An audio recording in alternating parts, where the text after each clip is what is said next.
వందనాలు. ఎఫెసీ పత్రిక 4వ అధ్యాయము 16వ వాక్యం చూద్దామండి. కళ్ళు స్టార్ట్ చేస్తాం. దేవునికి స్తోత్రం. ఎఫెసీ పత్రిక 4వ అధ్యాయము 16వ వాక్యం. ఆయన శిరస్సై చేయుచుండగా ప్రతి కీడు వలన కలిగిన బలము చేత అదుకబడి ప్రేమయందు తనకు క్షేమాభివృద్ధి కలుగునట్లు శరీరమునకు అభివృద్ధి కలుగజేసి. ఇక్కడ మీరు చూడండి, ఇక్కడ ఒక మాట బాగా వినండి. ప్రేమలో ప్రేమయందు తనకు ఏం చేయాలి? క్షేమాభివృద్ధి కలిగి చేయాలి. ఇప్పుడు మనకు అన్నిటికీ ఏముంది? క్షేమాభివృద్ధి ఉంది, అవును కదా? అందరూ అదే కోరుకున్నాం. కానీ ప్రేమానికి ఏమి లేదు, క్షేమాభివృద్ధి లేదు. అది లేదు, అది అభివృద్ధి లేదు. ఎప్పుడు ఎలాగ ప్రేమిస్తారో అదే ఉన్నాం. అలాగే అంటే దేవుని ప్రేమలో ఉండేవారు ప్రతి బిడ్డలు ప్రతి దినములు తన ప్రేమ ఏమలాగా ఉండాలి? క్షేమాభివృద్ధి. క్షేమాభివృద్ధి అంటే అర్థమైందా? అభివృద్ధి అండి. క్షేమము అభివృద్ధి. క్రైస్తవ జీవితంలో ప్రేమ ఉంటే రోజు రోజు ఏమవుతుంది? అభివృద్ధి పొందుతున్నారు. ఇది పౌలు గారు చెప్పేది ఏంటండి? వేరొక మాట కొరింథీ పత్రిక ఉందండి, మీరు అక్కడికి రండి. పౌలు గారు చెప్పిన మాట వినండి. మొదటి కొరింథీ పత్రిక 14వ అధ్యాయంలో మీరు చాలా వాక్యం చూడండి. ఆ వాక్యం 4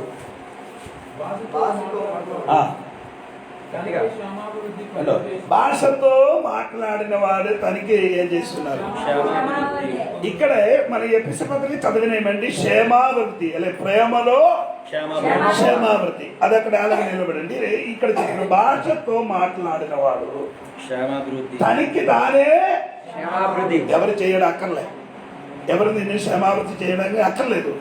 నీలో భాష ఏంటంటే దేవునితోని భాషలు మాట్లాడిన దేవుని బిడ్డలు తనకి తానే క్షేమాభివృద్ధి. తర్వాత రెండవ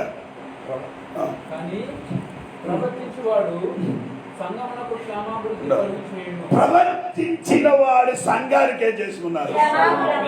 ఒకటి తనకి తానేం చేయాలి? భాషలు మాట్లాడి నీ తనకి తానే క్షమాభివృద్ధి చెందుతున్నారు. రెండవది ప్రవచనములు. సంఘములు ప్రవచించిన వాడు బిడ్డలు ఉంటే సంఘములు ఉన్న వాడికి ఏం చెందుతున్నాం? క్షేమాభివృద్ధి రోజు రోజు కలుగుతున్నాయి. ఆయన అర్థం ఏంటంటే ప్రవచనములు నీలో తప్పులు నీ చేసిన పాపం అన్ని తెలియపరిచినప్పుడు అక్కడ ఎక్కడ పడిందో అక్కడ నుండి లవనెత్తినప్పుడు నీకు క్షేమాభివృద్ధి. అయ్యో నేను ఇంతవరకు ఆత్మీయంగా వెనక ఉంటే వారి ఇంకా నేను ముందుకు వస్తామని ఒక తలంపు నీలో వస్తుంది. అప్పుడు నీకేమవుతున్నారండి? క్షేమాభివృద్ధి. అదే నేను చెప్పిన మాట మర్చిపోండి. ఒకటి పౌలు గారు చెప్తున్నారండి, భాషతో మాట్లాడిన తనకి తానే. రెండు ప్రవచించిన వాడు తనకి సంఘానికి క్షమ. ఇక్కడ పౌలు గారు చెప్పిన మాట ఏంటంటే ప్రేమలో అభివృద్ధి చెందాలి. స్తోత్రం. ఈ ఎఫెసీ పత్రిక 4వ అధ్యాయంలో ఆ ప్రేమ అనే పదము మీరు 2 మాటలు చూడాలి. 4వ అధ్యాయం 2వ వాక్యం చూడండి. 4వ అధ్యాయం 2వ వాక్యం. ఎఫెసీ పత్రిక 4:2. కాబట్టి మీరు సమాధానమును బంధము చేత ఆత్మ కలిగించు ఐక్యమును కాపాడుకుంటూ అందు శ్రద్ధ కలిగిన వారై ప్రేమతో ఒకరినొకడు సహించుచు. ఇక్కడే ఈ క్షేమాభివృద్ధి కలగాలి. ప్రేమతో క్షేమాభివృద్ధి కలగాలంటే పౌలు గారు ఏం చెప్పారు? ప్రేమతోని ఏం చేయాలి? అది మనకుందా? అది ఉంటే గొడవలు జరుగుతుంది కదా. భార్య భర్తలు కూడా ఎప్పుడు కూడా ఇంటిలో అమ్మా నాన్న ఎప్పుడు కూడా గొడవలాడు. ఎందుకు మన మధ్యలో అది తక్కువ అయ్యేది. ప్రేమతో సహించిన గుణము మనకు ఉంటే జీవితం ఆశీర్వాదం పొందుతున్నారు. అంటే ప్రేమతో మీరేం చేయాలి? సహించాలి. ఎవరైనా ఏదైనా మీ గురించి చెప్తే వెంటనే మీరు అక్కడికి వెళ్ళి అడగడం కాదు, చెప్పడం కాదు, ఆ మాట వినినప్పుడు నీ ఏం చేయాలి? ప్రేమతోనే చేయాలి, సహించాలి. సహించాలి. అదే దేవుని బిడ్డలకున్న గుణం. స్తోత్రం. అలాగే ఉంటే నీ ప్రేమతో రోజు నీ ఏమవుతున్నారు? అభివృద్ధి చెందుతున్నారు. ఇది రెండో మాట పౌలు గారు చెప్పిన మాట మీరు వినండి. రెండవది మాట ఏంటంటే 16వ వాక్యం ఏమండి? మనం ఇప్పుడు అదే చదవండి. ప్రేమతో ఏం చేయాలి? ఇంకా 15వ వాక్యం చూడండి. 15 ప్రేమ కలిగి సత్యము చెప్పుచు. నీ ప్రేమ క్షమావృతి చెందాలంటే ప్రేమతో ఏం చేయాలి? ఒకటి ఇది రెండు మనకి కావాలండి. సత్యం ఉండాలి, ప్రేమ ఉండాలి. కొందరికి ప్రేమ ఉంది, కొందరు సత్యం చెప్తానికి ఏం లేదు. ఇది రెండు కలిసి మనం ఉంటాం. అర్థమవుతుందా? ప్రేమ ఉండాలి, ఇంకా సత్యం ఉండాలి. ఇది రెండు కలిసి ఉంటే నీ ప్రేమలోని నీ ఏమవుతున్నారు? అభివృద్ధి చెందినట్టుగా దేవుడి వాక్యములో చెప్పబడుతున్నారండి. దేవునికి స్తోత్రం కలిగిన గాక. అప్పుడు నేను చెప్పిన మాట ఈ 3 విషయాలు మీరు మర్చిపోకుండా దేవునికి స్తోత్రం. ఇప్పుడు ప్రేమతో మనం ఏం చేయాలి? క్షమావృతి చెందాలి. ఆ ప్రేమతో క్షమావృతి చెందినప్పుడు అలాగే చెందడానికి దేవుడు మమ్మల్ని ఏం చేస్తున్నారు? సామెతల పుస్తకం చూడండి, 3వ అధ్యాయము 11, 12 వాక్యం చూడండి. సామెతల పుస్తకము 3వ అధ్యాయము 11, 12 వాక్యం.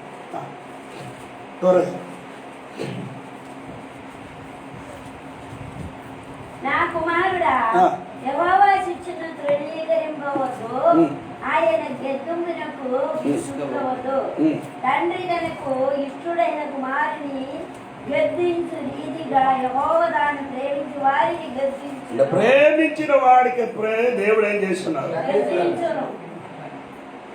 ప్రేమించి లేని వాడికి గద్దింపు లేదు. నేను చెప్పిన అర్థం ప్రేమించిన వాడు దేవుడు తండ్రి అని చెప్పినది దేవుడు అండి. దేవుడు ప్రేమించిన వాడికి దేవుడు ఏం చేస్తుంది? గద్దిస్తానంటే ఆయన అర్థం శిక్షిస్తాను. ఏంటండి? శిక్ష. ఎవరికి? ప్రేమించిన వాడికి ఏం లేదు,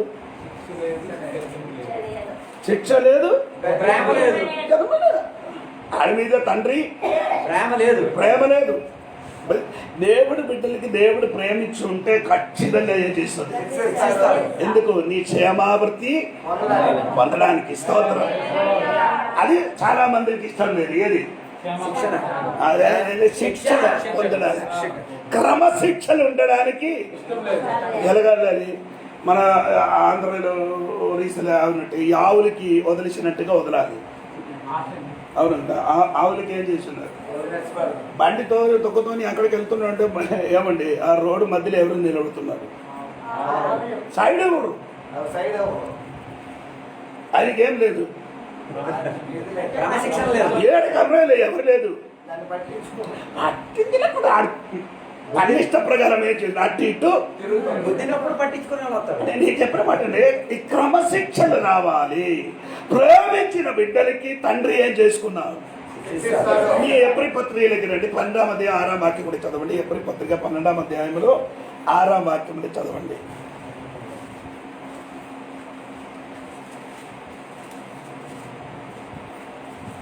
ఆయన నిన్ను గద్దించినప్పుడు విసుగకుము.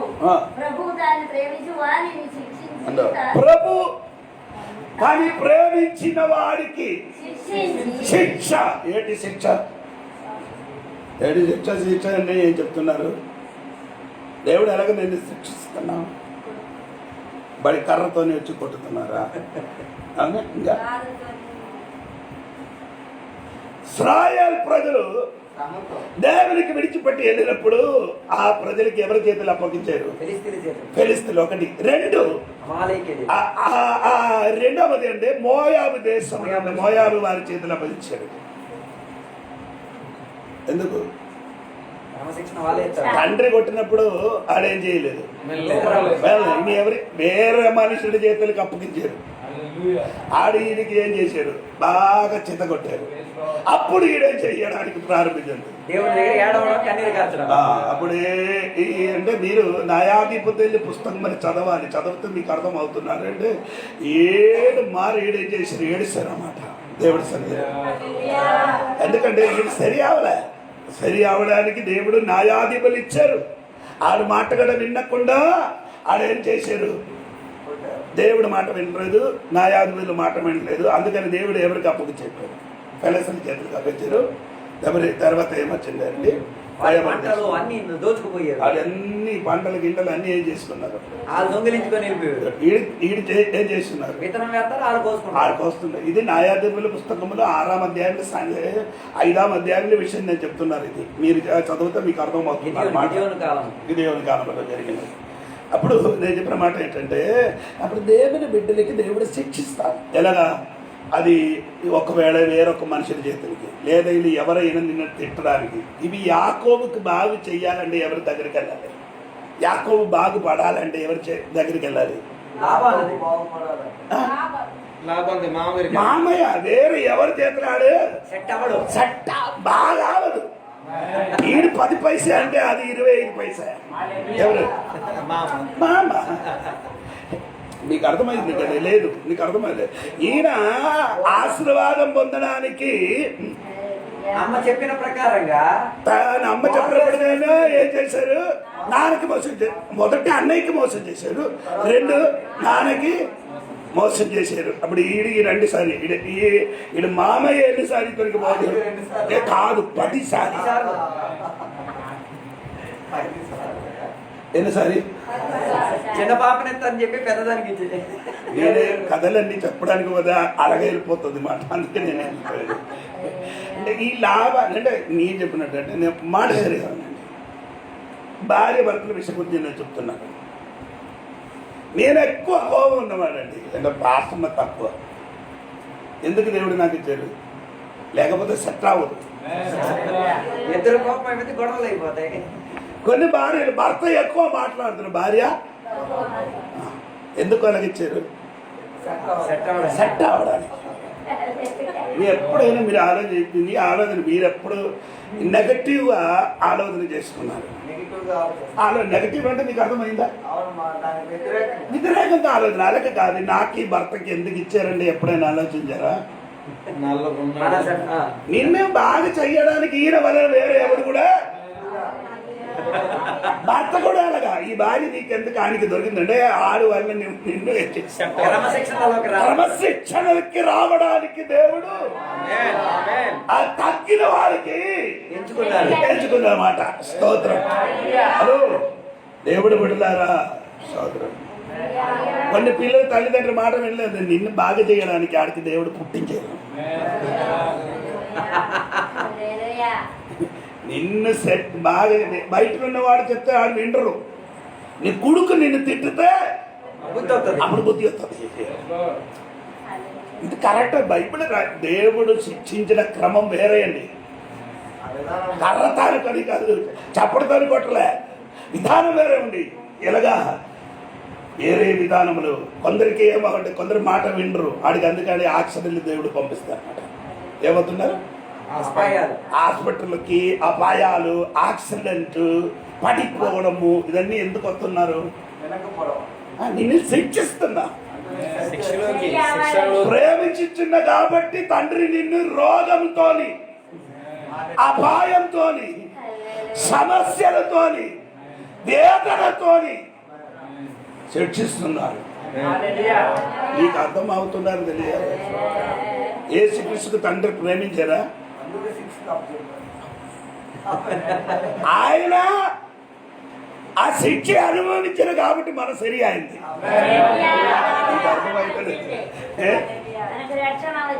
రక్షణ వచ్చింది, మనము మారమనికి పోతారు. ఎవరి వలన అంటే తండ్రి కుమారుడికి ప్రేమించి శిక్ష పొందారు కుమారుడు, దాని వలన మనకేమో కలిగింది, అదే నీకు కూడా కలుగుతుంది. ఈ పగటి సమయంలో ప్రేమ ఉంటే శిక్ష కంపల్సరీ. కొందరు విశ్వాసులు శిక్ష కొందరికి ఇష్టం లే, అన్ని మేలే. ఎందుకు ప్రేమ లేదు కావాలి, క్షేమావర్తి రావాలి, అదే కోరుకున్నాను. అది కాదండి, దాని తోడుగా మనకు కూడా ఏం కలుగుతున్నారండి, శిక్ష పొందుతున్నారు. దేవునికి స్తోత్రం. ఏది శిక్ష ఉంటే తాత్కాలికం, ఏ శిక్ష అయినా తాత్కాలికం అంటే అర్థమైందా?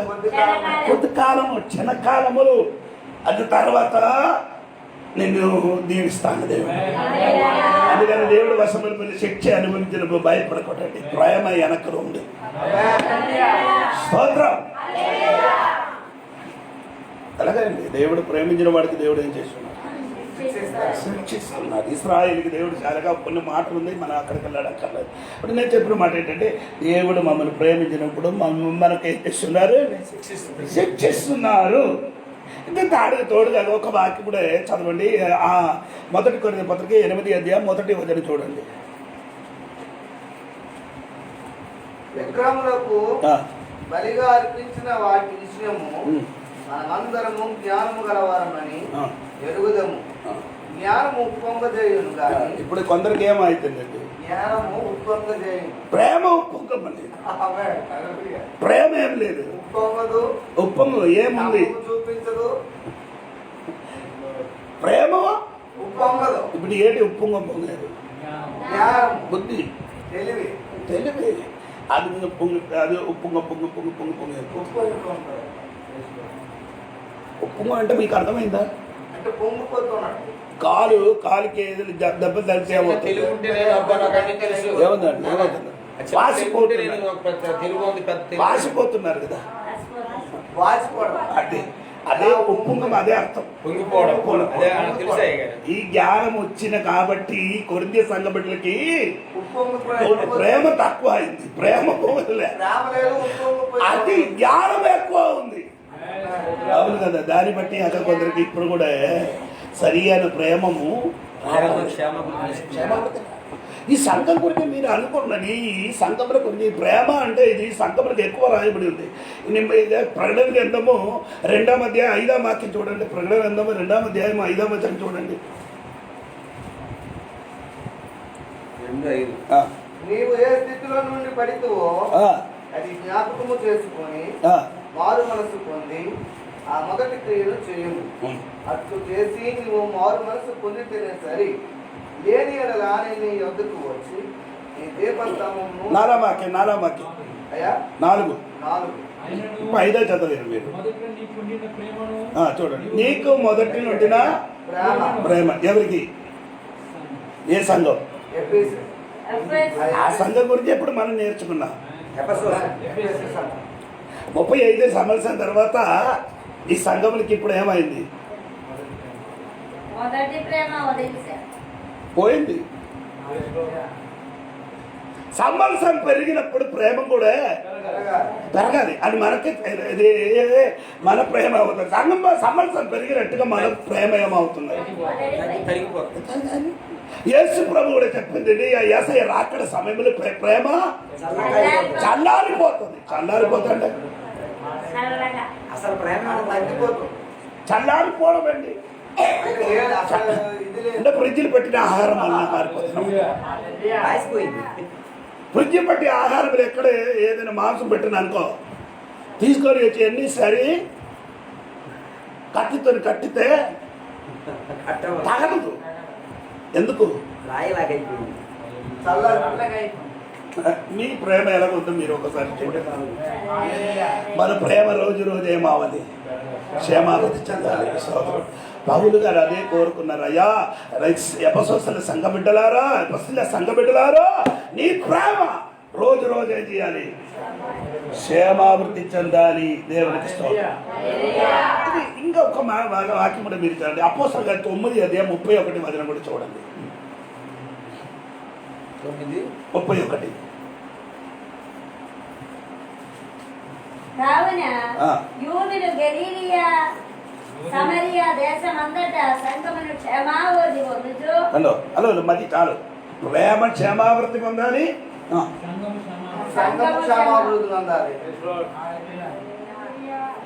సంఘ పరిస్థితి ఎలాగ ఉండవు మీరు చూడండి. నీ ప్రేమ ఎలాగా క్షేమాభివృద్ధి పొందుతున్నారు. అదే విధం కూడా సంఘం అంటే సంఘ బిడ్డలు కూడా ఏమవ్వాలి?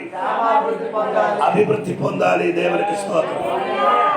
ఎందుకని క్రైస్తవ జీవితం ఏమి చేయాలి? ఎదిగి రావాలి. మనమేమంటే ఎదుగడు, మనం రోజు ఏమవుతున్నారు, కిందకి పైకి రావాలి. దేని కనీసం దేవుని బిడ్డలు అంటే సంఘం కూడా క్షేమావృతి ఉండాలి. దేవునికి కట్టబడుతున్నారంటే మూల భాషలు అర్థం, మూల భాషలు ఏమండి కట్టబడుతున్నా అంటే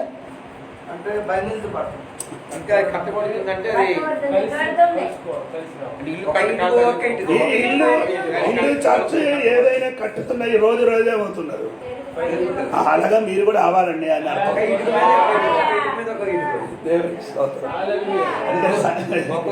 తీసినట్టుగా అయిపోతుంది.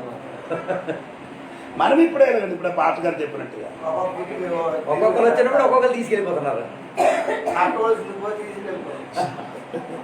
దేవునికి స్తోత్రం. అందుకే దేవుని సంఘంలో క్షేమావృతి పొందాలి. స్తోత్రం పోనండి. ఇంకా మనము ఎపిసోడ్ పత్రిక తిరిగినండి, వాక్యం వినండి. మీరు ఎపిసోడ్ పత్రిక 17 నుండి 22 వరకు చదవాలి. 4:17 నుండి 22 వరకు.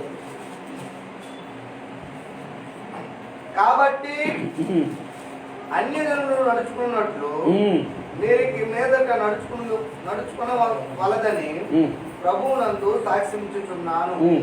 వారైతే అంధకారమైన మనస్సు గల వారై తమ హృదయము కాఠిన్యము వలన తమలోనున్న అజ్ఞానము చేత దేవుని వలన కలుగు జీవములో నుండి వేరుపరచబడిన వారై తమ మనస్సునకు కలిగిన వ్యర్థత అనుసరించి నడుచుకుంటున్నారు.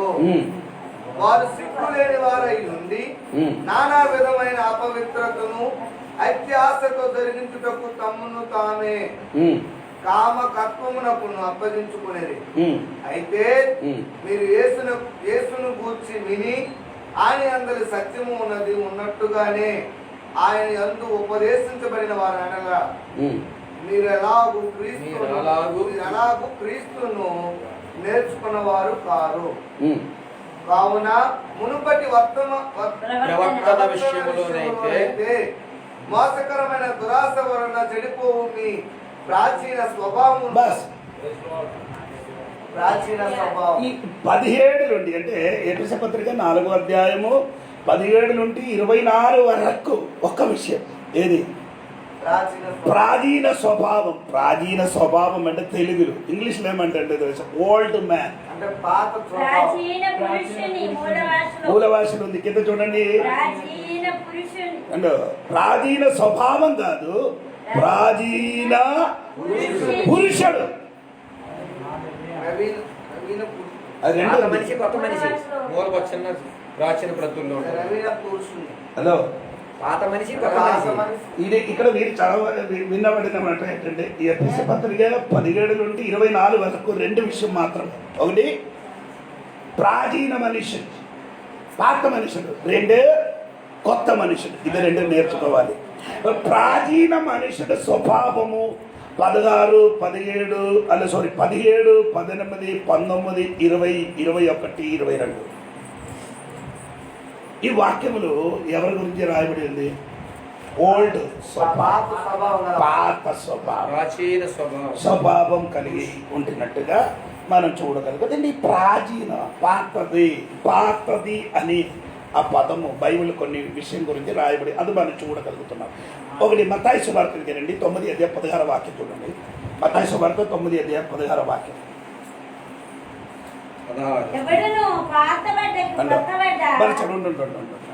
ఇక్కడే ఏమండి పాత బట్టలు అంటే ఓల్డ్ బట్టలు, పాత బట్టలు. ఇప్పుడు మనం నేర్చుకున్న విషయం మర్చిపోకుండా పాత మనుషులు,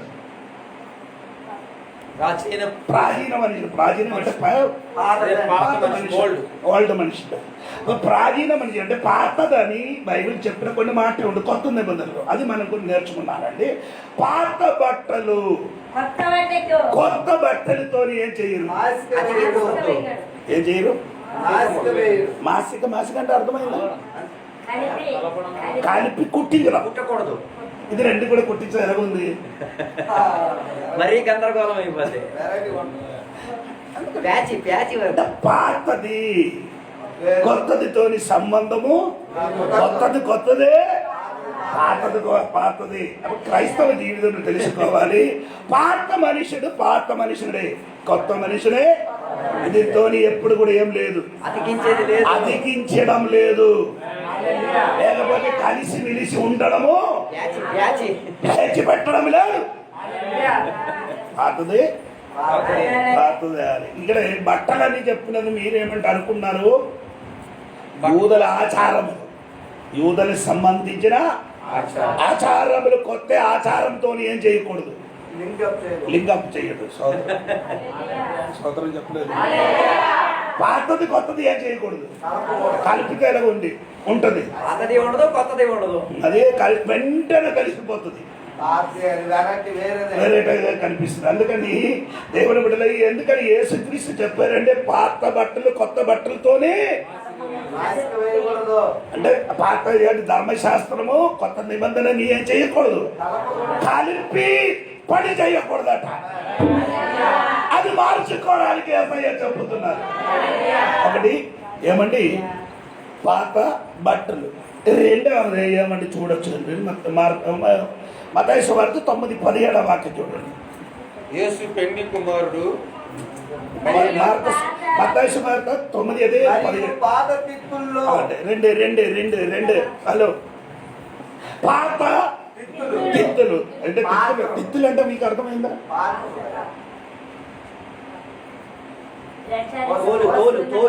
అంటే మేక తోలు తయారు చేసినదండి ఈ తిత్తులు.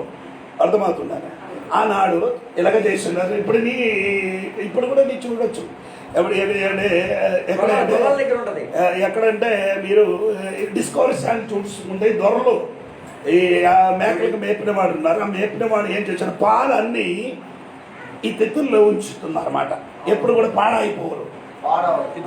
అందుకని ఇక్కడ రాయబడిందండి, పాత తిత్తులలో కొత్త ద్రాక్షారసము కొయ్యడు. కొలిస్తే ఏమవుతుంది?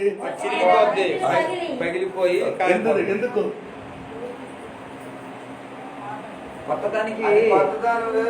పాత పాత్రలోకి కొత్తది అది పగిలిపోతుంది, చిరిగిపోతుంది.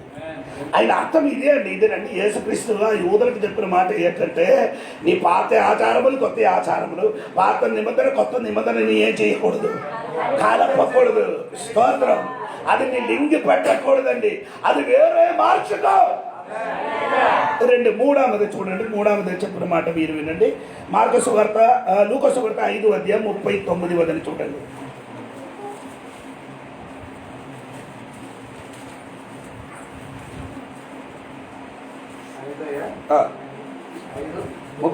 పాత ద్రాక్ష రసము త్రాగి. అంటే 3 ఏంటండి? పాత ద్రాక్ష రసం. నేను చెప్పిన మాట మర్చిపోడు. ఒకటి బట్టలు, 2 పాత తిత్తులు, 3 పాత ద్రాక్షారసము. స్తోత్రం. అంటే పాత ద్రాక్షారసం గురించి దేవుడు ఇలాగ చెప్తున్నారండి. స్తోత్రం. కొత్త ద్రాక్షారసం ఇది కూడా ఎప్పుడు కూడా ఏం చెయ్యడు, కలపదు. అందుకే అది ఏంటి అర్థము? ఇదే అర్థం. ధర్మశాస్త్రము కొత్త నిబంధన, ఇదే 2 అర్థం అండి. దేవునికి స్తోత్రం. దానికంటేదే మంచిది ఏది? కొత్త నిబంధన. ఏది? పాతది కంటే కొత్త నిబంధన. నీకు అర్థమవుతున్నారు? దేవునికి స్తోత్రం. అంటే ఏంటి కొత్త నిబంధన అంటే? పాత నిబంధన ఏమంటే చంపాలి అని. కొత్త నిబంధన ఏం చెప్తుంది? బ్రతికించాలి అంటే. పాత నిబంధన మనకే మీరు పాపం ఏంటి అని తెలియపరుస్తున్నారు. కొత్త నిబంధన పాప క్షమాపణ ఇస్తున్నాం. అర్థమవుతుంది? ఇదే తేడా. దేవునికి స్తోత్రం. అందుకని ఇది 2 డిఫరెన్స్ ఉంది, వేరే ఉంది. దేవునికి స్తోత్రం. అందుకని నేను చెప్పిన మాట 3 ఏమండి? పాత ద్రాక్షరసం. 4 స్తోత్రం. మొదటి కొరింథీ పత్రిక 5:7-8. మొదటి కొరింథీ పత్రిక 5:7-8. మీరు ఉలిపిండి లేనివారు కనుక కొత్త ముద్ద అవుటకై ఆ పాతదైన పులిపిండిని తీసి అంటే పాత పులిపిండి, పాత పులిపిండి, అంటే పులిసిన పిండి. పాత పులిసిన పిండి. అదేంటి పాత? కిందకి చదవండి, మీకు అర్థమవుతుంది. కిందకి చదివితే చదవాలయ్యా? ఇంతేకాక ఆ. క్రీస్తును మనం పస్కా పశువు వధింపబడును కనుక పాతదైన పులిపిండితోనైనను దుర్మార్గతయు దుష్టాత్మతను పులిపిండితోనైనా రెండే విషయం అంటే చెప్పింది, మీకు అర్థమైంది. ఒకటి దుష్టత్వము. ఏది? పులిపిండి, పులిపిండి. ఈ పాత మనిషిలో అది ఉందో ఎప్పుడు దుర్మార్గము, దుర్మార్గత్వము, ఉంటుంది. దుష్టత్వము. దుష్టత అడిగితే లేకపోతే అదే దేవుడు ఇక్కడ పౌలు గారు చెప్పుతున్నారండి. స్తోత్రం. ఆ పిండి అని చెప్పినటువంటి మనిషి శరీరం సాదృశ్యపరిచి చెప్పుతున్నారు. అంటే పాత మనుషులు ఎన్ని కడిగిన గాని ఆ స్వభావం మాత్రము, ఆ దుర్మార్గత్వము, దుష్టత్వము పోగలం. ఆ పాత మనుషులతోని మనకేం లేదు, సంబంధం లేదు. దేవునికి స్తోత్రం కలుగుగాక. అందుకని పగలు రాత్రి మీరు చూడండి 4 ఇని 5 చూడండి. 5 2 కొరింథీ పత్రిక 13వ అధ్యాయం 14వ వాక్యం. 2 కొరింథీ పత్రిక 3వ అధ్యాయం 14వ వాక్యం. 3:15 14 3వ అధ్యాయం. 2 కొరింథీ పత్రిక 3వ అధ్యాయం 14వ వాక్యం. Yes. మరియు వారి మనసులు కఠినములాయను కనుక నేటి వరకును పాత నిబంధన చాలండి. అప్పుడు గమనించండి, నేర్చుకున్న విషయం పాత నిబంధన. పాత నిబంధన ముందుకు నేను చెప్పిన కండికి పల్లికి పల్లి. కొత్త నిబంధన ఏం చేశాను? ఇక్కడ కొడితే, ఈ చంబ కొడితే అది అక్కడ కాదు, ఇక్కడ కొడితే ఇక్కడ కొట్టాలి. ఈ కన్ను ఆ కన్ను తీయాలి, ఈ చెయ్యి ఇరిపిస్తే అదే పాత నిబంధన చెప్తున్నారు. అదే ఒక విధంగా చెప్తారు. సది ఎలాగా భర్త చచ్చిపోతే సది ఆచారం మీకు అర్థమవుతుంది. ఆచారం చనిపోతే ఆమెను కూడా కాల్ చేయాలి, అగ్నిలో కాల్ చేయాలి. కానీ మనము అలాగా కాదు, ఇరిపిస్తాడు, ఇరిపిస్తాడు, కొట్టితే కొట్టాలి. అది పాత నిబంధన చెబుతున్న మాట. దేవునికి స్తోత్రం. కానీ మనకు ఆయనకి ఒక విడుదలకి మార్గం కూడా ఉంది. ఇప్పుడు ఒకరికి చంపిస్తున్నా అనుకో, ఆ మనిషిని బ్రతకడానికి ఒక ఏంటండి ఆశ్రయపు నగరం, ఆశ్రయ నగరం ఉంది. ఏంటండి? ఆశ్రయపురం నగరం ఉంది. ఎక్కడ? యోషువ గ్రంథము 20వ అధ్యాయం 6 ఉంది. ఒకటి ఏంటంటే 6 నగరం ఉంది. ఈ నగరంలోనికి ఒకరికి చంపేసి అక్కడ పరిగెట్టి చేయాలి. ఆ నగరం లోపలికి ఎక్కారనుకో, ఆవిడికి ఆడు బయటకు వస్తే చంపేస్తాడు. లోపలుండే చావులు బ్రతుకు. ఆయనకి విడుదల కలిగారంటే ఆ లోపల ఉన్న మహాయాజకుడు ఎప్పుడు చనిపోతాడో అప్పుడు ఇతనికి ఏమవుతుంది? ఎక్కడ నుండి? ఆశ్రయపురము నుండి విడుదల. మన యెహోవా మనకు విడుదల కలిగిందండి. మహాయాజకుడు అయిన యేసుక్రీస్తు కల్వరి శిలువలో మరణించిన కనుక మనకు అక్కడ నుండి ఆశ్రయపురము నుండి విడుదల కలిగిన స్తోత్రం. ఈ ఆశ్రయపురము చెప్పానండి, దాదాపు మనకు ఒక నెల కావాలి. అది నేర్చుకోండి, మంచి విషయం అండి. దేవుడికి స్తోత్రం కలిగిన. అప్పుడు నేను చెప్పిన మాట ఏంటంటే పాత నిబంధన అలాగే చెప్పుతున్నారండి. దేవునికి స్తోత్రము. ఆ నిబంధన చెప్పుతున్నారండి. ఆ వాక్యం ఒక్కసారి కూడా చదవండి, వినండి వినండి. ఇప్పుడు చదివింది 2 కొరింథీ 3:14. కనుక అది క్రీస్తునందు పుట్టి వేయబడినని వారికి తెలియపరచబడక ఆ ముసుకే నిలిచి ఉన్నది. హలో, ఏంటి ముసుగు అంటే అర్థమైందా? అలా ముసుగు ముసుగు నీ తల మీద వేసిన అదేం చేయాలి? అది ఎందుకెళ్ళాడు? మోస గారు ఎక్కడికి వెళ్ళారు? కొండపైకి వెళ్ళారు. 4 రోజు ఏం చేశారు? ఉపవాసం చేసి తిరిగి వచ్చారు. వచ్చినప్పుడు ఆయన ముఖం ఎలాగ ఉంది? భయంకర గ్లోరీ అంటే మీకు అర్థం మహిమ మహిమ నింపి ఉన్న కాబట్టి అహరోని చెప్పింది నీ ముఖము నేను మనం ఏం చేయలేదు, అందుకని ఏం చేయాలి, ముసుగు వేయాలి.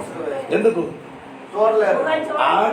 ఆ ముఖములున్న ఆ కాంతి లేకపోతే ఆ మహిమ రోజు రోజు ఏమవుతుంది, పెరుగుతూ ఉంటారు. తగ్గిపోతుంది అయ్యా? తగ్గిపోతుంది. ఆ. అది మనిషిని ఏం చేయకూడదు, చూడకూడదు. కానీ ఏ సైకిల్ చూడండి, ఆయన మహిమలోనికి దిగినప్పుడు ఆయన మహిమ ఏమైంది, సూర్యుని కంటే మహిమ కలిగినట్టుగా.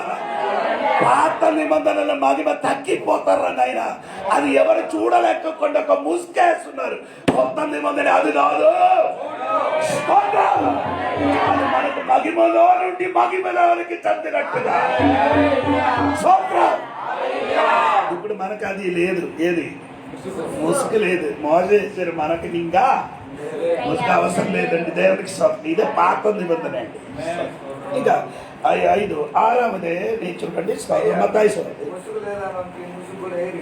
ఇది ఆడవాళ్ళు చేయాలి, ఆడవాళ్ళు ఏం చేయాలి, అది చిన్న పిల్లలుండి వయసును పెద్దవాడు వారు ఏం చేయాలి, ముసుగుకి వెయ్యకుండా ప్రార్థన చేయడము, పాట పాడడము, ప్రవచించడము అన్నీ దేవునికి అవమానపరచున్నాం. అవమానపరిచినట్లు కొరింథీ పత్రికలు అవమానపరిచినట్టుగా. అందుకని సంఘంలో వచ్చిన పిల్లలు అందరూ ఏం చేయాలి, ముసుగేయాలి. చిన్నప్పటి నుండి ఆ పిల్లలకి ఏం చేయాలి, నేర్పించాలి. కొందరు ఏం చేయాలి, వాక్య పరిచయం చేసిన విధి లేకుండా గౌరవ దేవుడు ఏం చెప్తున్నారు. నేను చెప్పిన కొరింథీ పత్రికలు ఉన్నారండి. కొరింథీ పత్రిక శ్రావణ కదా, కొరింథీ పత్రిక ఒకసారి చూడండి. ఉంది కదా 11వ అధ్యాయం వెళ్తారండి. వాటి కొరకు. ఎస్ 3, 4, 11, 4. 5, 4, 5. ఏ పురుషుడు తల మీద ముసుగు వేసుకొని ప్రార్థన చేయునో లేక ప్రవచించునో ఆ పురుషుడు తన తలను అవమానపరచును. పురుషుడు ఏం చేయాలి, ఏం చేయకూడదు, ముసుగేయకూడదు.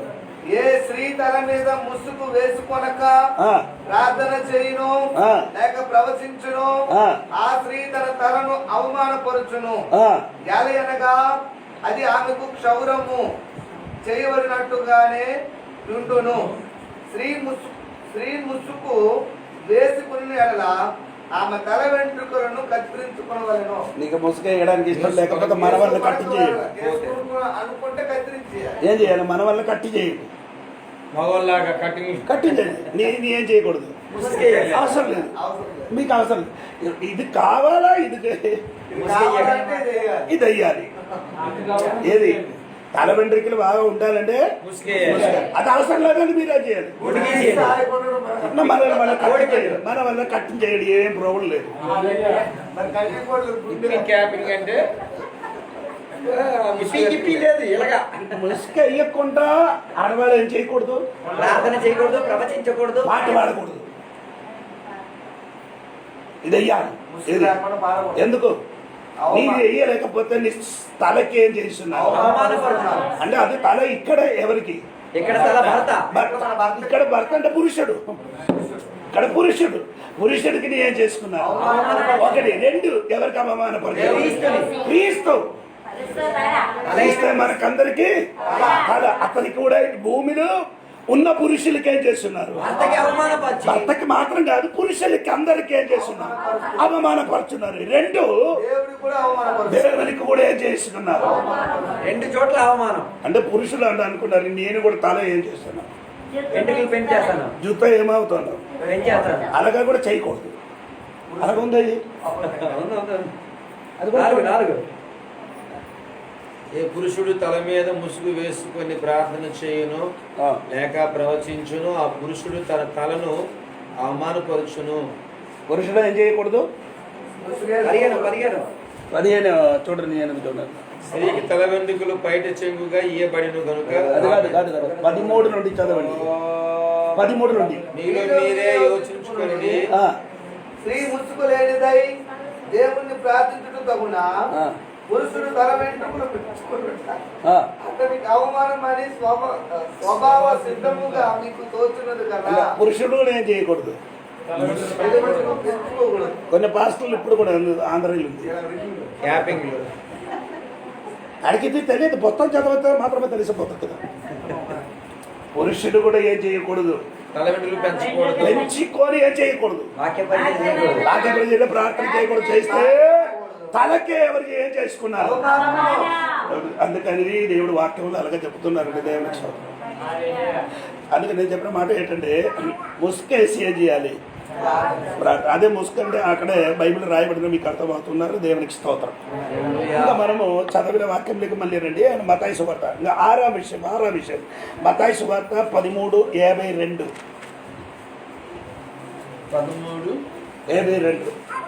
13వ అధ్యాయం 52వ వాక్యం. ఆయన అందువలన పరలోక రాజ్యములో శిష్యుడుగా చేరిన ప్రతి శాస్త్రియు తన ధన నిధిలో నుండి కొత్త పదార్థములను పాత పదార్థములను వెలుపలికి తెచ్చు ఇంటి యజమానిని పోలి ఉన్నాడని వారు పాత పదార్థము కొత్త ఇప్పుడు కొందరు చెప్తున్నారు పాత వద్దదట. పదార్థాలు అంటే అండి అర్థం ఏంటంటే అది కాదు. పదార్థాలు ఏంటంటే శాస్త్రి అని చెప్పిన వాడు. శాస్త్రి అంటే వాక్యం నేర్పించిన వాడు, బోధకుడు. అది ఎక్కడ రాయబడి ఎజ్రా పుస్తకములు ఉంది 8 అధ్యాయములు. శాస్త్రి ఎస్రా శాస్త్రి గారిని నిలబడి అందరి మధ్యలో అందరికి పిలిచి నిలబడి ధర్మశాస్త్రం ఏం చేశారు, చదివించి వినిపించి నేర్పించారు. ఎలాగా చదివించి వినిపించి నేర్పించారు. హలో, చదివి వినిపించి నేర్పించారు. అర్థమైంది కదా. నేర్పించిన తర్వాత అంటే అప్పుడు శాస్త్రి పని ఏం చేయలేదు. పాత పదార్థములు కొత్త పదార్థములు ఇది ఇది ఇది కూడా ఒక్క వాక్యం కూడా ఇక్కడ కలిసి చదవండి. ఇక్కడ పరమగీతము 7వ అధ్యాయములు ఉంది కదా, ఆ వాక్యం కూడా చూడండి. 7వ అధ్యాయం 14వ వాక్యం కూడా మీరు చూడండి. అప్పుడు కూడా కొంచెం కూడా అర్థమవుతున్నారు.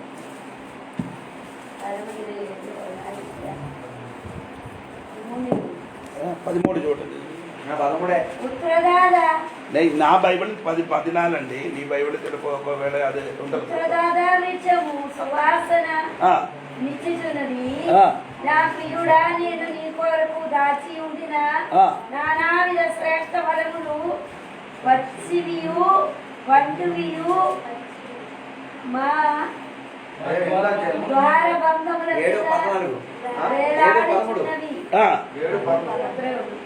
ఏంటండి మీరు Both new and old which I have saved up for you, my beloved. తెలుగులో ఆ పదపు రావలేదండి. పుత్రదాత వృక్షము సువాసన నిచ్చుచున్నది. నా ప్రియుడా, నేను నీ కొరకు దాచి ఉంచిన నానా విధ శ్రేష్ఠ ఫలములు పచ్చివియు పండువియు. పచ్చి పండు అంటే పండువి పచ్చి అంటే ఇది అది ఇది తెలుగులో పచ్చయు పండు అనే మూల భాషను ఉందా కింద లేదు. ఇంగ్లీష్ లో చూడండి. Both new and old which I have saved up to you. అంటే పాతది కొత్త. అది అదే పండు అక్కడ పండు కాదు, పచ్చది పండుది రెండు కూడా ఇవ్వాలట. స్తోత్రం. అప్పుడు అంటే పాత నిబంధన కొత్త నిబంధన నిధిలోని నుండి రెండు బోధించాలి. రెండు పాత నిబంధన కొత్త నిబంధన నుండి సంఘ బిడ్డలకి బోధించాలి. ఎవరి శాస్త్రి నేర్పించాలి. ఆనాడు శాస్త్రి, ఈనాడు పాస్టర్. స్తోత్రం. అంటే పాత నిబంధన నుండి చెప్పాలి. కొందరికి పాత నిబంధన అవసరం లేదట. ఇప్పుడు కొందరు అలాగే చెప్తున్నారంట. కొత్త నిబంధన మాత్రం చాలా అలాగే కాదండి. యేసుక్రీస్తు కూడా అలాగే చెప్పిందా? చెప్పారు. లూకాసు వార్త చెప్పలేదా? యెషయా గ్రంథములు లూకాసు వార్త 24వ అధ్యాయంలో అండి. యేసుక్రీస్తు చెప్పిన మాట మీరు వినండి, అప్పుడు మీకు అర్థమవుతున్నారు. 24వ అధ్యాయములో మీరు ఒకస్తుంటే మీకు అక్కడ తెలిసేది. 27వ వాక్యం. 24:27 మోసేయు సమస్త ప్రవక్తలను మొదలుకొని లేఖనములన్నిటిలో నన్ను గూర్చిన వచ్చిన భావములు వారికి తెలిపాను. అంటే యేసుక్రీస్తు ఏం చెప్పారు? వచనముల భావం. మోస ధర్మశాస్త్రం, అవును కదా? అంటే అలాగే అయితే ఆ ధర్మశాస్త్రం తన్నిని గురించి అంటే యేసుని గురించిన విషయము యేసుక్రీస్తు ఏం చేశారు? వచనముల భావము వారికి తెలిపెను. భావము వారికి తెలిపెను. తెలిపేనంటే తెలిపాను అంటే అర్థం అంటే చేసుకున్నట్టుగా అంటే ఎలాగ అర్థం అవుతున్నారు? మీకు అర్థమైంది? అంటే మోస ధర్మశాస్త్రం రాయబడి ఉంది. 7వ అధ్యాయంలోకి వచ్చినప్పుడు నోహా గారు కట్టిన అది యేసుక్రీస్తుని సాధన అదన్నీ చెప్పారు. ఇంకా ఇక్కడ అంటే ఇంకే ఆది కాండము 22వ అధ్యాయంలోకి వచ్చినప్పుడు ఎవరు? ఇస్హాకు. అది కాదు అక్కడే బలి అర్పించిన గొర్రెపిల్ల, అది యేసుక్రీస్తుని సాదృశ్యం. ఇక ఒక్కొక్కటి లేవియ కాండములు వచ్చినప్పుడు 7 పండుగ అంటే 5 విధముల బలి. ఇదన్నీ యేసుక్రీస్తు ఏం చేశారు? రుచిపరిచేది అన్ని తెలియపరిచారు. అది నన్ను గురించి స్తోత్రం.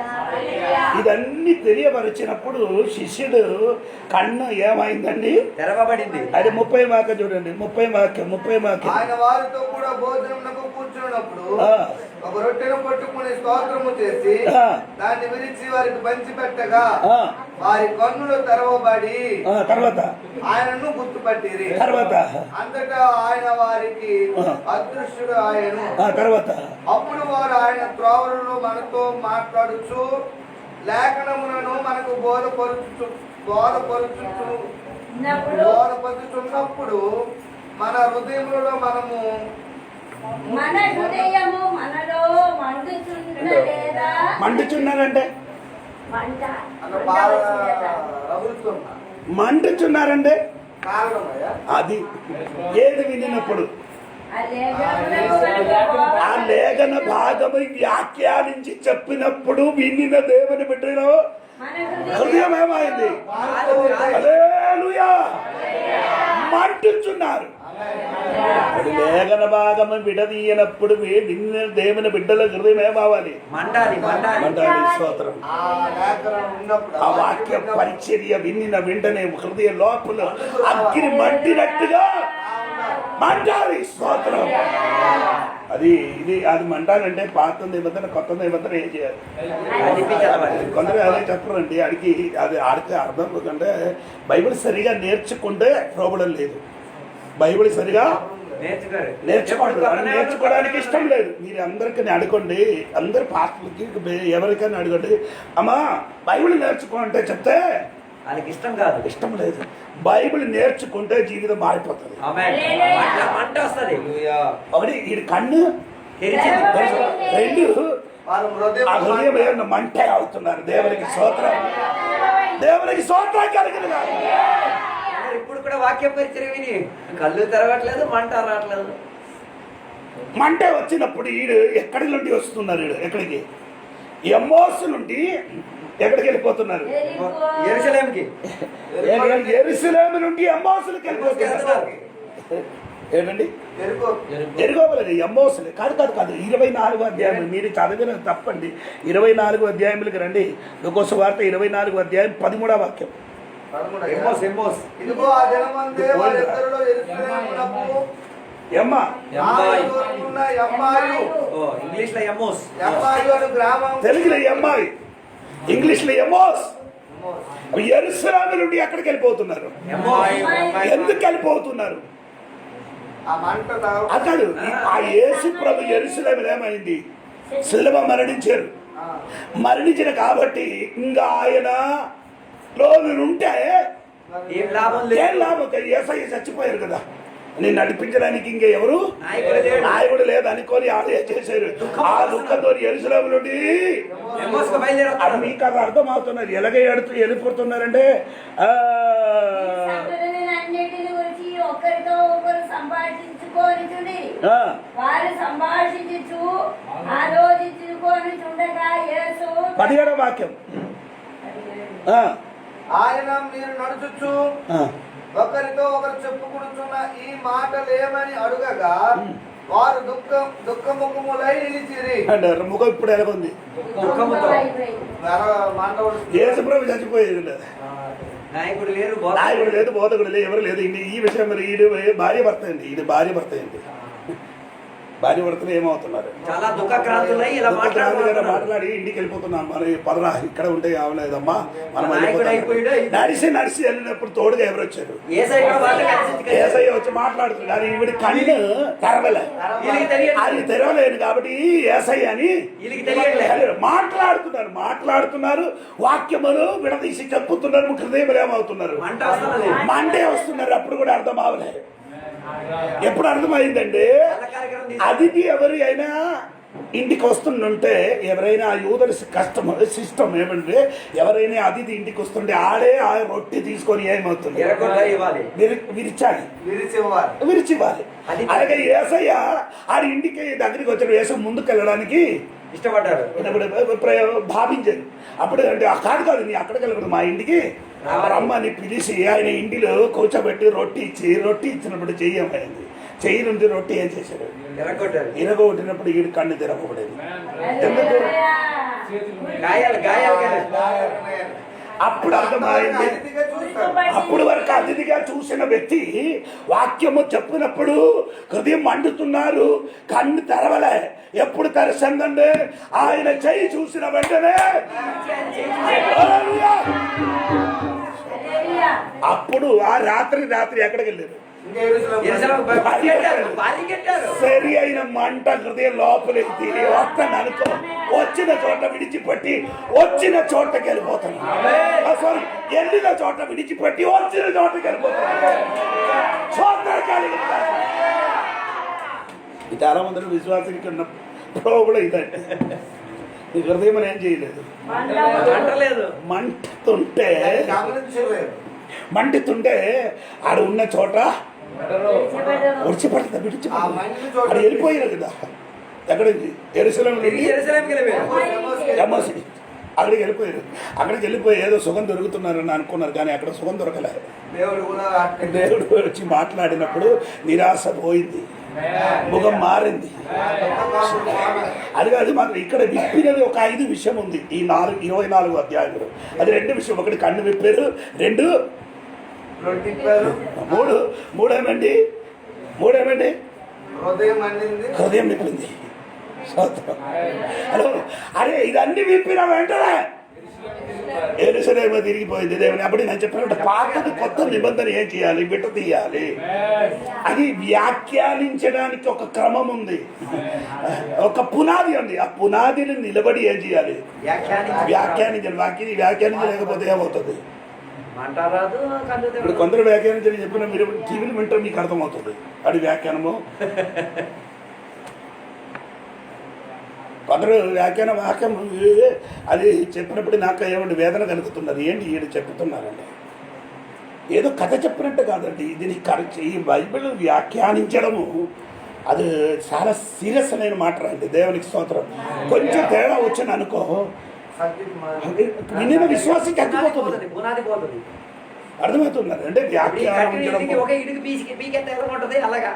దేవుని బిడ్డలు సరిగా పాస్టర్లు ఏమంటే వాక్య పరిచయం చేసినప్పుడు వాక్యములు ఈ వాక్యము వేరే వాక్యంతో ఏదైనా సంబంధం ఉందో పైన కింద చూడాలి. పైన కింద చూడడం మాత్రం కాదు, ఈ వాక్యంతో ఇంకొక వాక్యంతో ఏముంది ఉండాలి అంటే బైబిల్ చెప్పుతున్నారంటే మత్తయి యెషయా గ్రంథము 33:16 అది కూడా చూడండి. యెషయా గ్రంథంలో అంటే 34:16 వాక్యం చూడండి.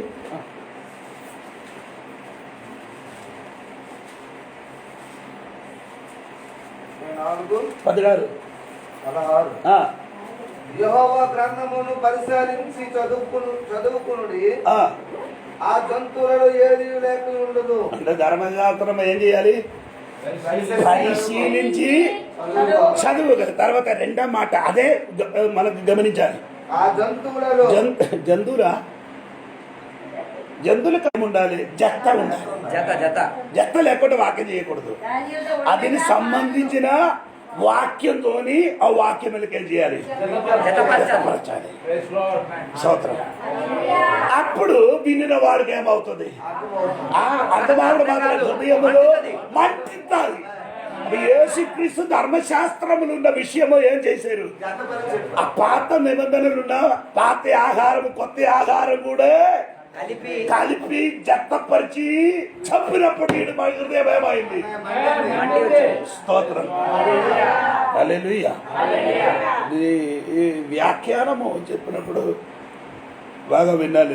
ఒకడు మెనే మెనే తక్కేలు ప్రస్తియా ఉపరసీన్ అని దానియేలు గ్రంథం 5:26-27 వాక్యములు. ఆయన ఒకడు నేను కూర్చుని చోట ఏంటి ఏం చెప్తున్నానంటే తెలుసా? మెనే మెనే తెక్కేలంటే ఒకడు ఇంటి పేరట. పాస్టర్ చెప్పండి, నేను భయపడిపోయింది. మెనే మెనే తెక్కే అంటే ఒకటి ఇంటి పేరట.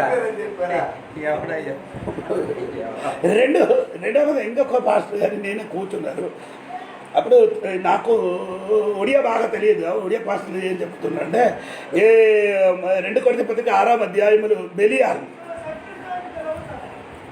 బెలియాలకు దేవుడికి ఏమి సంబంధం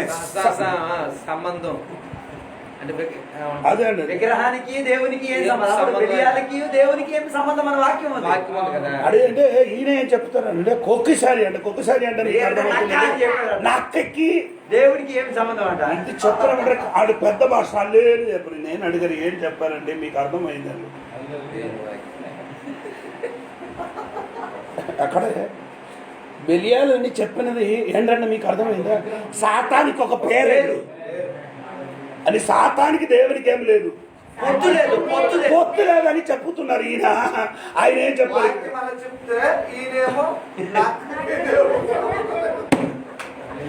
నక్కకి దేవునికి ఏమి సంబంధం అంట? సామెతలు నేను ఆడికి కింతపరిచి చెప్పడం కాదండి. ఆయనకి తెలిసినది ఆయన ఏం చేశారు చెప్పారు. తర్వాత నేను చెప్పాను కాదరా నైనా ఇతాడని అంటే చెప్పాను అయ్యగారు నాకు తెలియదు అని చెప్పారు. నేను చెప్పిన మాట్లాడాను. అప్పుడు నేను కూడా బైబిల్ నేర్చుకున్నప్పుడు మొట్టమొదటి నేను కూడా అలాగే చెప్పిందండి, తప్పులు చెప్పింది. అప్పుడు నన్ను సరిపరిచి సరిగా నడిపించడానికి ఒక సేవడు ఉండేది అతను చెప్పిన కాబట్టి నేను ఇక్కడ నిలబడుతున్నాను. దేవునికి స్తోత్రం కలిగిన. అదే వేరొక మనిషిని అజిత్కి ఒక రాత్రి అడిగాడు వైజాగ్ని చదువుతున్నప్పుడు. అప్పుడు ఆ కుర్రడు ఏమండి 7th Day అడ్వెంటిస్టులు ఒక విశ్వాసి, ఆయన నాన్న ఒక పాస్టర్ గారు. అంటే యేసుక్రీస్తు ఏం చెప్పండి, యేసయ్య రెండో రాకడ గురించి యేసయ్యకి తెలియదు అని చెప్పారు. అప్పుడే అడిగారు అజిత్ అడిగారు యేసయ్యకి తెలియలేని విషయం గురించి యేసయ్య ఎలా వస్తానని నీ చెప్తున్నారు. ఏంటి యేసయ్యకి తెలియదు అని చెప్పారు. అంటే ఒక మాట ఉంది కదా, ఆయన రాకడా ఎవరికి తెలియదు అనేసి ఆ మాట పట్టి చెప్పేసి అంటే తెలియదు అని చెప్పిన అర్థం ఏంటంటే ఈ రెండో రాకడ సమయం గురించి యేసయ్యకి తెలియదు.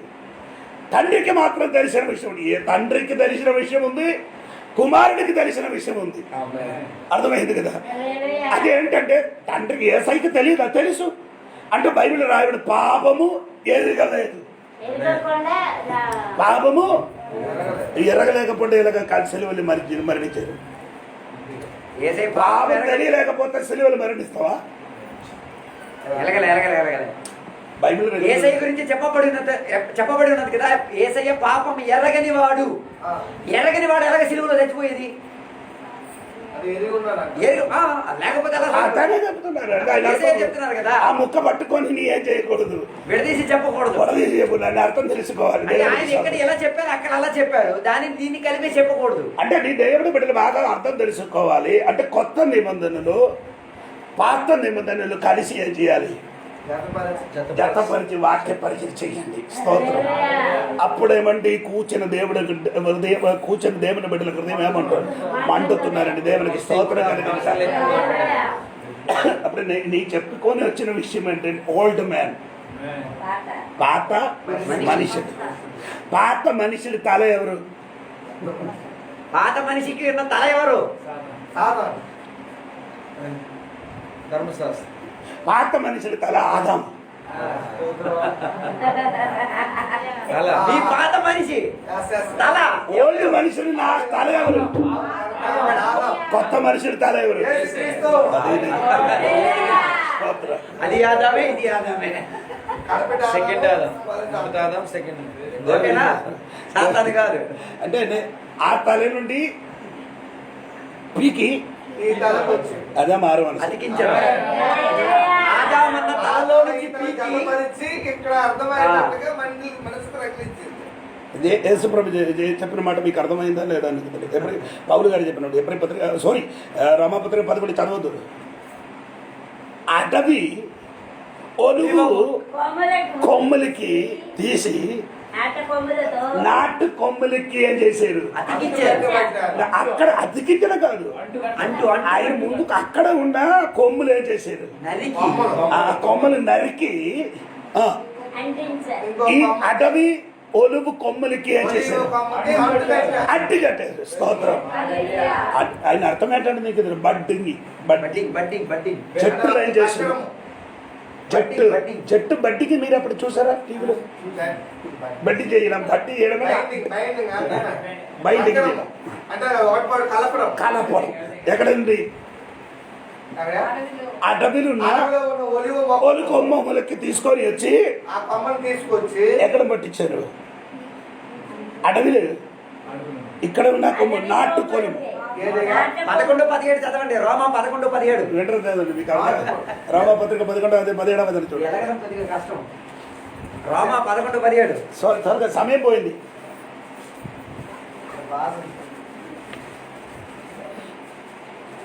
భాష గారు ఇది మరణం ఇది లోతైన విషయాలు ఇది. 11 17 చదవండి. ఎస్. అయితే కొమ్మలలో కొన్ని విరిచివేయబడి అడవి ఒలీవ కొమ్మ అయి ఉన్న నీవు వాటి మధ్యన అంటుకట్టబడి ఒలీవ చెట్టు యొక్క సారవంతమైన వేరులో వాటితో కలిసి పాలు పొందిన ఎడల ఆ కొమ్మల పైన నీవు అతిశయింపకుము. ఏంటండి ఇది? మీరు 24 వాక్యం కూడా కలిసి చదవండి. ఎట్లనగా ఆ, నీవు స్వాభావికమైన అడవి ఒలీవ చెట్టు నుండి కోయబడి స్వభావ విరుద్ధముగా మంచి ఒలీవ చెట్టున అంటు కట్టబడిన ఎడల. ఇప్పుడు మీకు అర్థమైందా? ఆమేన్. స్వాభావిగా నీవు అడవి ఒలివి చెట్టు నుండి కొమ్ములకేం చేశారు? కోయబడి అక్కడ నరికారు. నరికి ఆ స్వభావ సిద్ధముగా మంచి ఒలీవ చెట్టున మంచి ఒలివి చెట్టు ఎవరు? వేసే యేసుక్రీస్తులకి నిన్ను ఏం చేశారు? కొండ ఒలీవ మొక్క ఇది కొమ్మ. ఇది కొండది. ఆమేన్, ఇది ఆమేన్. కొమ్ము. కొండ ఒలీవ కొమ్మ. కొమ్మ అది. ఇది ఇక్కడికి వచ్చింది. ఇక్కడికి వచ్చినప్పుడు ఒలివ మంచి చెట్టు. ఒలీవ చెట్టు చెట్టు ఎవరు? యేసయ్య. అప్పుడు యేసుక్రీస్తులకి అడవి ఒలువు చెట్టుకి ఏం చేశారు? అంటి కట్టినప్పుడు ఇప్పుడు ఇది ఏ ఫలం వస్తుంది? ఈ చెట్టు తాలూకు పలపే వస్తుంది. కానీ ఇది రావట్లేదు కదా. ఇప్పుడు తొందరలో రావట్లేదు కదా. నీకు అర్థమవుతుంది. అక్కడ దిగుపులు ఉంటుంది. పాత శరీరం తలకి ఏం చేయాలి? అక్కడి నుంచి తీసివేసి పక్కన వేస్తారు. క్రీస్తు అన్న తలతో అంటు కట్టబడాలి. కట్టుబడితే నీ స్వభావం మారుతుంది. ఇదే సరి అయిన మారు మనసు. సరిగ్గా అది ఎదగాలి. మారు మనసు. దేవుడి చిత్తం అయితే ఆ ఒలువు గురించి ఎప్పుడైనా చెప్తానండి. స్తోత్రం. హలో, నేను చెప్పిన మాట మీరు అర్థమవుతుంది. ఈ తల మారలే, శరీరం మారింది. శరీరం మారిన తల ఒకటి. అందుకని పాత స్వభావం ఇప్పుడు కూడా చేసుకొని తిరుగుతున్నారు మీరు. ఏంటండి? సగమే తీశారు కదా, మిగతా సగం ఇంకా ఉంది. అందుకే మాటకి పాత స్వభావం బయటకు వచ్చేస్తుంది. ఏదో ఒక బయట పక్కన ఈ ఓల్డ్ మ్యాన్ ఎప్పుడు నీ నోళ్ళు ఎప్పుడు ఉండడానికి కారణం ఏమండి? ఆడ తల పీకలే. పూర్తిగా తల తీసి ఉంటే ప్రాణం ఉండదు. అదిగా రోమాపత్రిక చదివితే మీకు రోమాపత్రిక 5, 6, 7 ఈ 3 అధ్యాయాలు సరిగా చదివితే మాకు అర్థమవుతుంది. ఆయన చెప్పిన భర్త చనిపోతే వేరొక మనుషునికి వివాహం చేయొచ్చు. అది 7వ అధ్యాయంలో. 6వ అధ్యాయంలోకి వచ్చినప్పుడు ఏమండి ఇక్కడ 2 విషయాలు చెప్తున్నారు. ఒకటి అక్కడ రెండు విషయం చెప్తున్నారండి. ఒకటి లే లే లే లే, ప్రాచీన స్వభావం కాదురా బాబు. అక్కడ రెండు యజమానుడు, రెండు యజమానుడు. ఒకటి యజమానుడు ఎవరండి? పాపం. పాపం పాపం ఒక యజమానుడు. రెండు యేసుక్రీస్తు యేసే ఒక యజమానుడు. ఇది 5వ అధ్యాయంలోకి వచ్చినప్పుడు ఏమంటే మీకు తెలుసునంటే ఆడ రెండు విధ మనుషులు. ఒకటి ఆదాము, ఆదాము రెండు యేసుక్రీస్తు. యేసుక్రీస్తు రెండు మనుషులు, ఆరులు, రెండు యజమానుడు. ఇక్కడికి వచ్చినప్పుడు భార్య భర్తలు. స్తోత్రం. ఇప్పుడు నేను చెప్పవలసిన మాట ఏంటంటే నువ్వు కొత్త మనుషుడిగా మనం మారిపోవాలి. పాత మనుషుడి స్వభావము 17, 18, 19 వాక్యములు ఉంది. అది వచ్చిన వారం నేర్చుకున్నానండి. స్తోత్రం. అందుకని ఈ రాత్రి మాట ముగించిన మునుపు మనం ఒకసారి కూడా దేవుడి సన్ని సమర్పించి దేవునికి చెప్పండి, దేవా నాలోని ఉన్న పాత స్వభావం ఏం చేయాలి? తిత్తిలాగా, పాత బట్టలు, బట్టలాగా, పాత పాత ద్రాక్షరసం, ద్రాక్షరసము, పాత ప్రార్థనలాగా, పాత పాత పదార్థం పదార్థం. పాత ద్రాక్ష ఇదన్నీ మార్చి కొత్తగా మారాలి. స్తోత్రం. కొత్త స్వభావంలోనికి రండి. అడవి కొమ్మ మంచి ఒలివ చెట్టు దగ్గరికి రావాలి. ఇదన్నీ మారిపోండి. సంఘం మారాలి అంటే స్తోత్రం. నీలోనికి పాత స్వభావం విడిచిపెట్టండి, దేవుడి సన్ని సమర్పించండి. దేవుడు మమ్మల్ని హల్లెలూయా.